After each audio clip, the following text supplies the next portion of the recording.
देवरा रंगल चाहेला लहंगा भितरिया के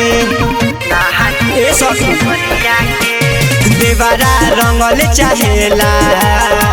लहंगा भितरिया के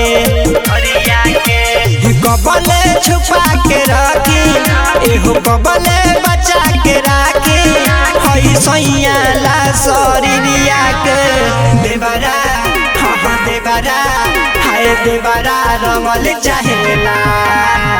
लहंगा भितरिया के सखी देवरा रंगल चाहेला लहंगा भितरिया के देवरा रंगल चाहेला देवरा रंगल चाहेला भितरिया के नया लोहार बुझ के धरेला बदहाना गाबना करा के बहारा गोइले सजाना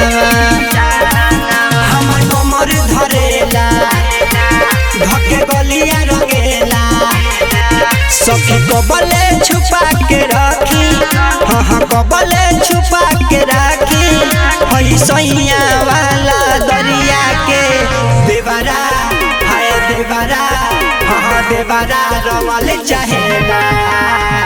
लहंगा भितरिया के सखी देवरा रंगल चाहेला लहंगा भितरिया के लहंगा भितरिया के देवरा रंगल चाहेला देवरा रंगल चाहेला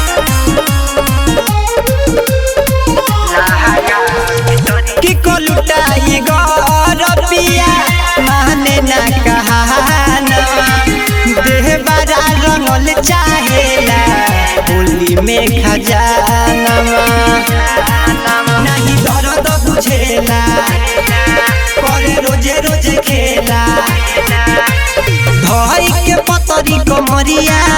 एहो धई के पतरी कमरिया घस ढोढ़ी में अबिरिया के देवरा हाय देवरा हाँ देवरा रंगल चाहेला लहंगा भितरिया के सखी देवरा रंगल चाहेला लहंगा भितरिया के